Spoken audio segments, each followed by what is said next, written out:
breaking and entering, drunk and disorderly, law and order. A former prosecutor and a defence barrister, not your usual pairing. And the result? Conversations about crime and punishment that are guaranteed to get you thinking. Welcome to Justice Matters, a weekly podcast with Lizzie Green and Jay Merchant. Our episodes are every Monday on Apple Podcasts, Spotify, and YouTube. Follow us on Instagram at Justice Matters Pod for clips. Enjoy the episode. This episode deals with the disappearance of Theo Hayez. Discretion is advised.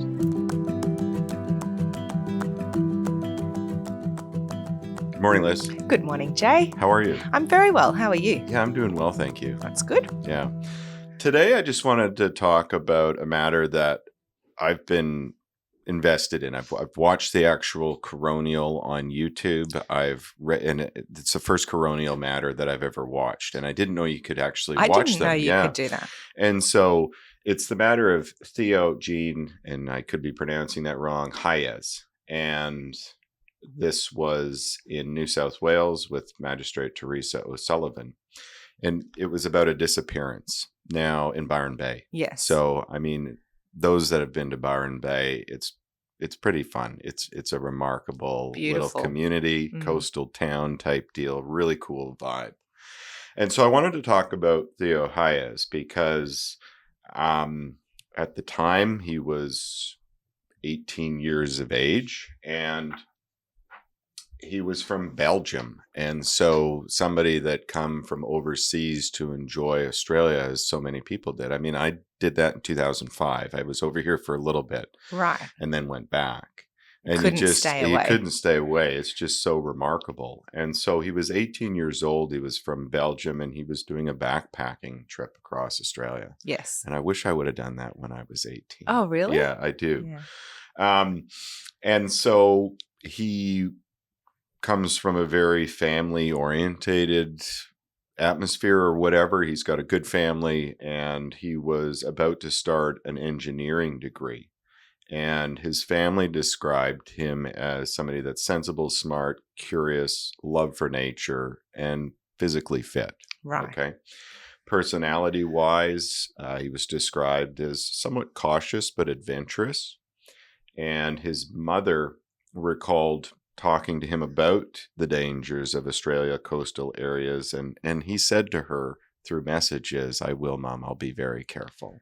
You would have to be a little bit adventurous to go backpacking. Yeah, But, certainly. I was actually just reading an American book that was talking about someone in Australia, and they were like, "Oh, but everything wants to kill you in Australia." And I know that's the narrative that gets told, but I think people possibly are cautious when they come from overseas until they realize we are not full of, venomous, poisonous, killing. No. And that's the number one thing. I hate spiders. Well, can I tell you that I've been here since 2010, all right, that I have seen one doozy of a spider. Oh, now it didn't last long with the curling broom. Sorry, but I've seen one doozy of a spider. Well, Huntsman and I have a hate relationship. I'm terrified of them and I see them all the time. Yeah. But they don't hurt you. Yeah. And I mean, granted, I haven't lived in rural properties. I mean, the most rural type is Mackay, but I've never seen a snake outside of something on the road or something that's dead.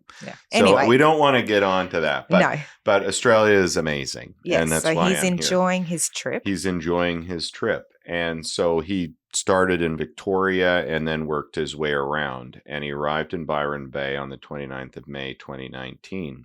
And he was planning to go home because he was studying his engineering degree. Now, he disappeared that day, but before his disappearance, there was messages. So everybody's got their cell phones these days, and he's sending messages back and forth. And he was excited about coming home and organizing a party with his friends. And he talked about, in his last message about surfing in Byron the next day. And there was no signs of distress. Okay. And so there was a bit of a timeline that the coroner looked at in terms of what transpired. So it was the night of the 31st to the 1st of June of 2019. Okay. So about 9:35 p.m., he and some friends, fellow backpackers that he met, because you meet people when you're backpacking, and it's some of the best people. But they arrive at Cheeky Monkey's bar. Now, I don't know too many people that haven't been to Cheeky Monkey's bar. I have been there. And so about an hour and a half later at 11 p.m., he was ejected. So Cheeky Monkey's security said, "You've had enough." Well, they said that. He had too much to drink and booted him by himself. Right. Now, what came about afterwards through CCTV footage and the evidence is that he's only consumed 2 beers. Oh, my goodness. At Cheeky Monkey's. And yet, in the CCTV footage, you can see him in the bar. You can see him leaving the bar. It's not like he's... Well, I was going to say, could there have been other substances? Very possible. But he did not, as he left, outwardly stumble as one would if they're on some sort of drug or have had too much to drink. So there was a little bit of question on whether or not the security that night overreached in terms of kicking him out. And it's a valid question. Isn't the first time that bouncers would do that? No. And I mean, we all have been at venues, and I'm not saying this happened, but we've all been at venues where there have been some overzealous security guards. Yes. And, maybe it's because they couldn't get into the Queensland Police Service. Who knows? Jay. But I'm not saying that happened on this night. So we've got him ejected from the bar, and then he leaves at 11 p.m. and he uses Google Maps to search for his accommodation. He was staying up at the Wake Up Hostel. And he's trying to find the address or whatever on Google Maps. And so despite searching for the hostel, he walks in an opposite direction. Now, the last footage that you see of him is leaving Cheeky Monkey's. Right. So we have to rely on evidence outside of that. Okay. And so he walks in the opposite direction of the hostel. Now, he stops for about 7 minutes, and this is from the Google data on the mobile phone. Ah, yes. Okay, which they struggled to get in the beginning.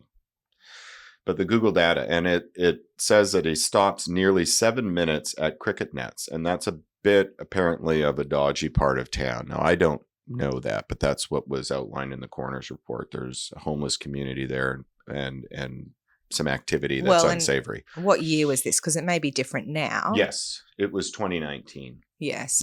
So it's hard to say. That's what it was like then. That's right. Yes.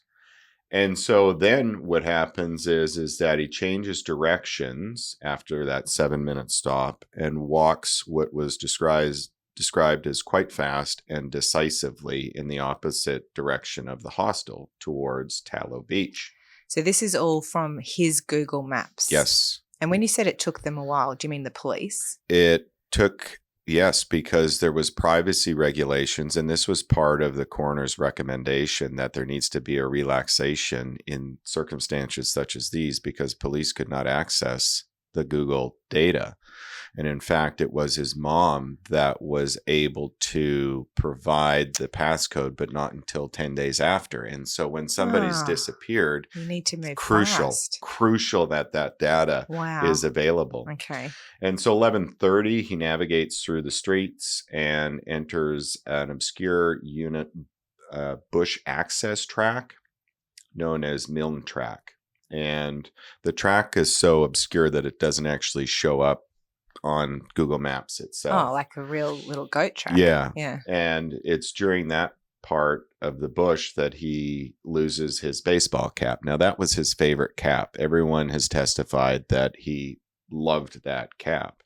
And the GPS shows that he didn't pause or slow down after he lost it. Oh, so he didn't even try and pick it up. There was, and that's part of the reason why this has been suspicious. So he arrives at the Tallow Beach at about 11:50 p.m. and he begins to walk towards Crazy Corner and the Cape Byron Lighthouse. And 12 a.m. he veers off the beach into a clearing known for a spot for beach parties. Okay. So he's entered in an area that's frequently for beach parties. And GPS data says he remains there for about 5 minutes. He walks back down to the beach, to the base of the headland. He sits on a rock, turns off his phone's GPS, likely to conserve battery, perhaps. Yes. and he replies to old messages. This is at 12:05 a.m. to 1:05 a.m. He replies to messages and family and friends, and watched a Belgian comedy show on YouTube. Okay. It's described as if he's just killing time, right?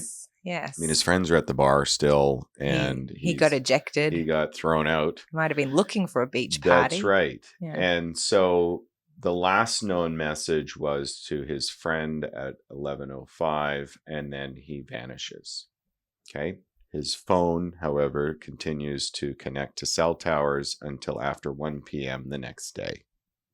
Until 1 p.m. the next day. Like different cell towers? Is it moving? Oh, it was just, in the area. It was in the area, but the key feature here is that it was 1 p.m. the next day. There was still a signal. Yes. Okay.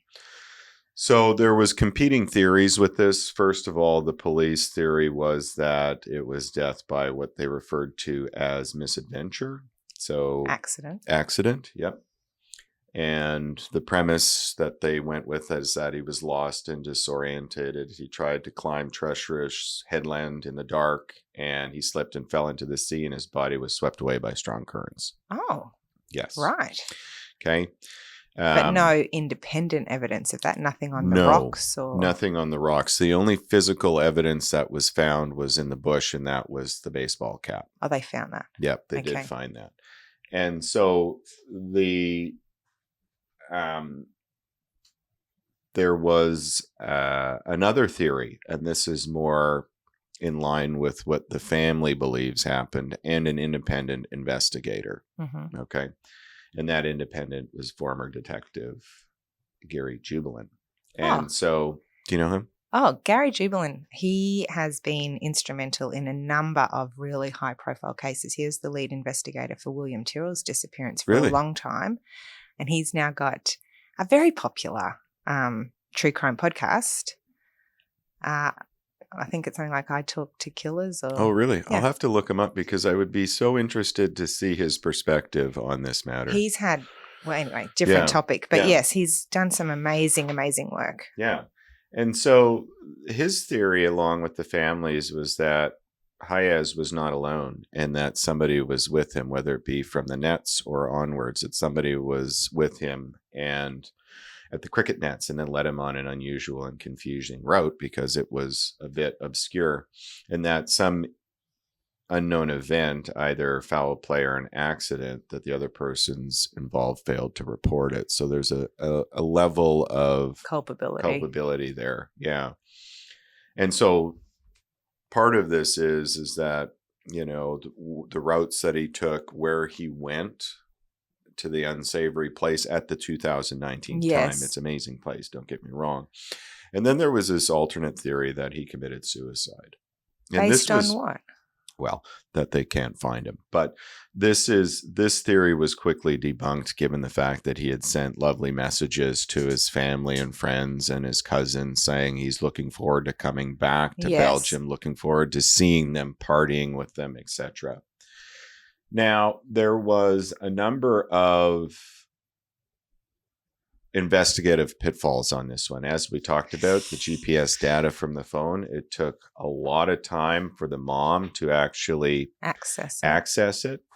And it was not able to be accessed by police and authorities. And so that's time and important data that a lot can happen, as you know, over 10 days in a disappearance. That actually surprises me that that's the reality. I thought the police, and maybe it's based on my reading of crime novels, but I thought the police had more powers than that. Yeah, there was Australian privacy law issues that police struggled with for immediately accessing the actual data.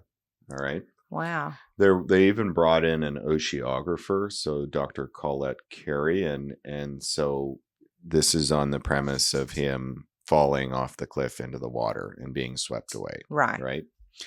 And Dr. Carey stated it's hard to see how he would have landed in the water given the headland's not particularly steep. So I did wonder, like, I'm a bit I don't know the area, so you would know the area, yeah. And I thought surely there would be some evidence if he had fallen down and landed in the water. And it also wouldn't account for his phone. No. Yeah. That's interesting. And so the coroner, Magistrate Teresa O'Sullivan, essentially said, well, we can't prove how he died, but she did rule that he is deceased. Right. And so the family is still out there wondering what happened. And in a lot of these circumstances where there's no body or there's very lack of physical evidence, it's hard to find that closure. And I'm not sure that they will. And so the coroner exposed a number of deficiencies, so some of which gaps preventing police from compelling the production of electronic data. And keep in mind, Google is a large multinational tech company. And so there is that component. And I'll just put on record, feel free anyone to access any of my data if I go missing. Yeah. Like, I'm happy for everyone to trawl through and see where I am. No, exactly. And I think, it's just unfortunate that it took so long.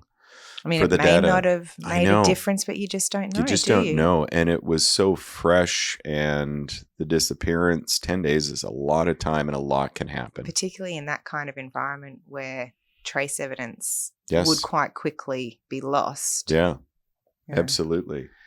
And so difficulties accessing some CCTV, for instance. And so there was a number of what they called sweeping reforms. So enhancing police procedures, improving safety protocol with youth and tourism industry. Oh, good. And in particular, there was some commentary on the security or the bouncers, et cetera, and their roles and responsibilities. Oh, now, really? I don't know if there was any actual recommendations on that, but certainly there was a lot of commentary on that. In that maybe they were partially...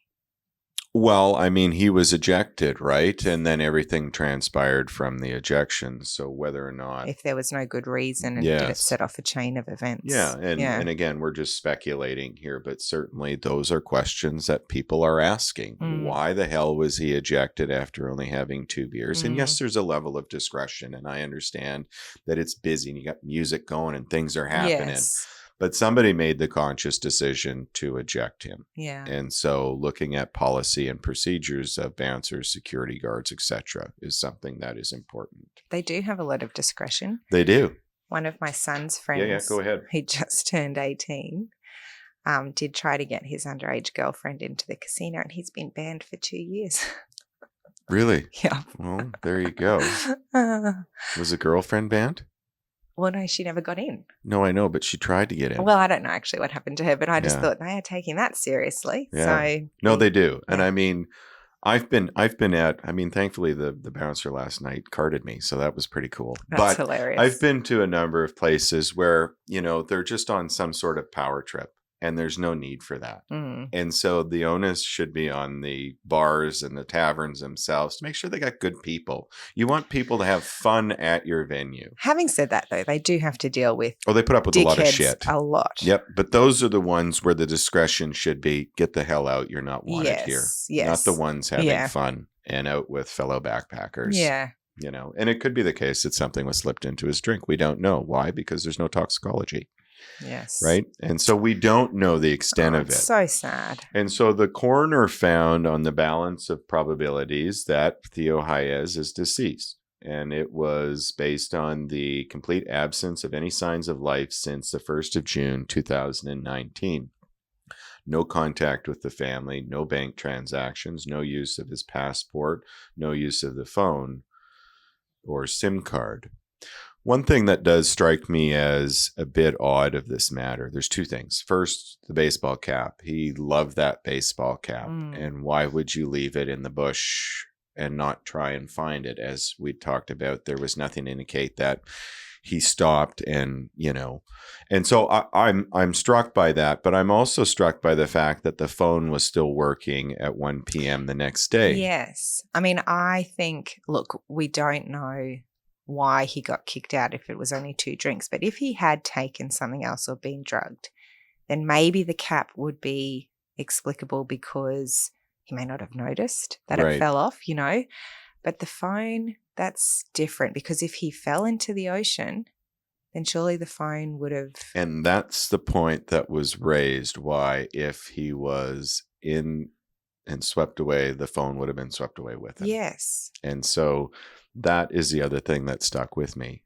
And it just seems odd. And I mean, we have to keep in mind too, he's an 18, 19-year-old, fit, physically active. And yes, he might not know the area, but certainly he's fit, active, and he's been traveling around. He's been traveling around. So he kind of knows a bit of how it works. Yes. And so I'm concerned that the family won't ever find out what's happened to their boy, and I don't believe that suicide. I'm with everyone that says suicide was out, because he was in good spirits. He was excited about his future and had no known mental health, financial, or personal issues. And so we're left with either being swept away or foul play. Yeah. And we don't know. I mean, we can always theorize, but certainly we just don't know.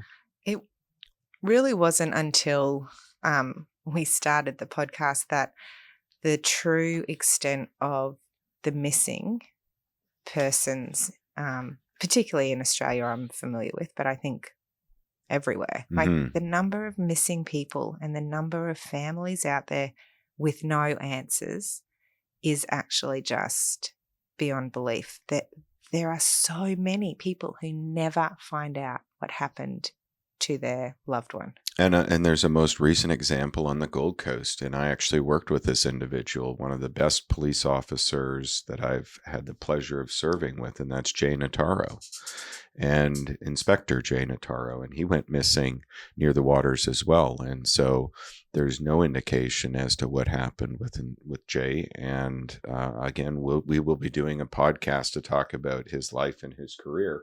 And unfortunately, all we will have is the same as what we're looking at now, a state coroner's report that is likely going to say, on balance, he is deceased. I do, I read a lot of coroner reports, and I've quoted them a lot in the podcast. I really am starting to feel more and more strongly how futile it is that the coroners do these phenomenal jobs with their investigations and their findings, and they're so easily digestible, and the clarity is amazing, and then there is just a recommendation at the end. There's nothing binding about coroners' proceedings, and I really feel like we need to move back to giving coroners more power, because they just do the most phenomenal job. Yeah, and I'm not sure what that would look like. I wasn't here when that was in place, and I'd be interested to see how that worked, whether or not the coroner can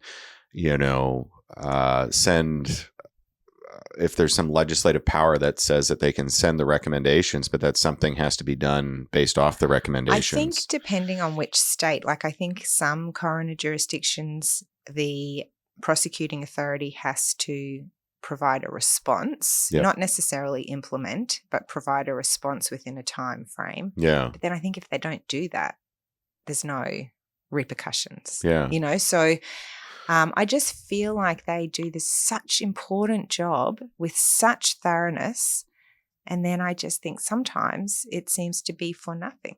I mean, maybe these reforms were implemented and that would be great. Yeah, I mean, it really puts the onus perhaps on the Attorney General and ministers to be conscious of what's transpiring and implement some of this stuff. Yeah. And I don't know to what mechanism there is. I mean, we have these great decisions, these findings that go through very meticulously the police procedure and everything, including the investigation, and then taking time to make recommendations. They should be taken into consideration. I think probably in terms of processes and recommendations, like for the police processes, or I've read coroner reports where there've been recommendations for hospital processes to change, for example. I think they are more likely to be followed and implemented. I think in the criminal context, if they identify a suspect or if they recommend a prosecution, I think that's where it falls below. Right. Yeah. Yeah, I mean, it's just it's just an interesting. We're in this quasi legal area, and yet there's no real teeth to it. And I'd like to see some teeth, but at the same token, in matters. So if we go back to like the Shandy Blackburn matter, for instance, where he was found, John Paris was found not guilty, but the coroner said he did it. What do you do with that? Well, nothing's happened so far. No, but I mean, do we want to give the coroner power to try and retry again? Or I just don't know. Yep. Oh, you want to? Yeah, of course you want to, Madam Prosecutor. But I still believe in this, ultra convict and quit. Yeah. I guess what we can take from a decision like that is that even though Theo's family don't have definitive answers, they know that someone has taken the time to look at his disappearance to really test the possibilities of what could have happened to him and provide as much of an answer as possible. Yeah, and I just wish there was more someone could do. Mm-hmm. Do you know what I mean? Mm-hmm. Like, I don't necessarily believe that he was swept away when the oceanographer made an expert finding that it was unlikely. Yeah. And so that leaves me to believe, and again, I'm just speculating based off of this, thinking back to when I was 19 years old, that something untoward probably happened. Yeah. That there is somebody out there that knows something more about the disappearance of Theo Hayez and should say something. And if there's one thing we've learned in this advent of true crime podcasting and investigative journalism is that there are people out there who do have information relevant to cold cases. Yeah. Sometimes they don't even realize, and it does make a difference. It does make a difference. Yeah. And I know, for instance, because as soon as I was able to watch this coronial inquest and look into the matter, I'm on their Facebook page. And so they do have a presence still looking for Theo. And if anybody does have any information, reach out on that Facebook page and say something. Let's do, if there's something out there, we need to do more. Yeah, I agree with you. Yeah. But it takes me back to, and this is a bit of an aside, my first trip to Australia was in 2005. And I come from a town of very small, 600 people or whatever, Coronation, love it. But I had never seen the ocean.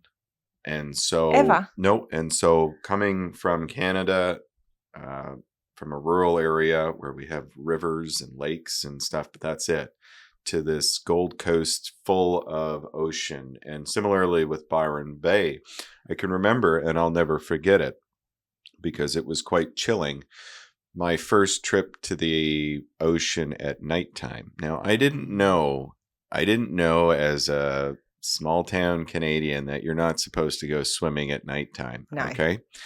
And so I did go to the pub and had a few with my mates and such. And I'm like, we're going swimming. And so I went into the water at nighttime, and I can still vividly remember it because it still scares me.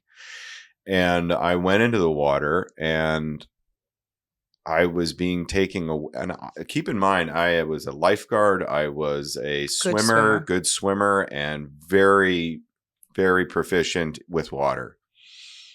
I was being taken away, and there was nothing I could do about it. Yeah. And I thought, legitimately, this is it. I'm done. That is terrifying. It is. And I'm still, that feeling of how scared I was, I'd never felt that before. So what happened? I ended up finding a way to make it work, and I got out of there. You just got to go with the rip. Yeah, I did. At first, I was trying to fight it. I lost that fight. Yeah. And luckily, it brought you back in. It brought me back in because I didn't know what the hell was going on. No, nighttime swimming is terrifying. Yeah, and apparently the sharks feed at night. Yes, they do. Yeah. Well, thank God we have you. Well, still. Yeah, exactly. But yeah, no. So as a foreigner coming to Australia, if there's anyone out there, just be careful about the nighttime swimming. Yeah. I feel for all of the families with no answers. And obviously our hearts are with the Hayez family, and we hope that more information comes out and that eventually we do find out what happened with him. Yeah. And the family deserves it, his fans deserve it, and the community deserves it. Yes, absolutely. Yeah. Well, thank you, Liz. Thank you, Jay. You bet. See you. See ya. thank you for listening to the episode. If you enjoyed it, please rate and review the podcast. If you're interested in clips, check out @Justice Matters Pod on TikTok and Instagram.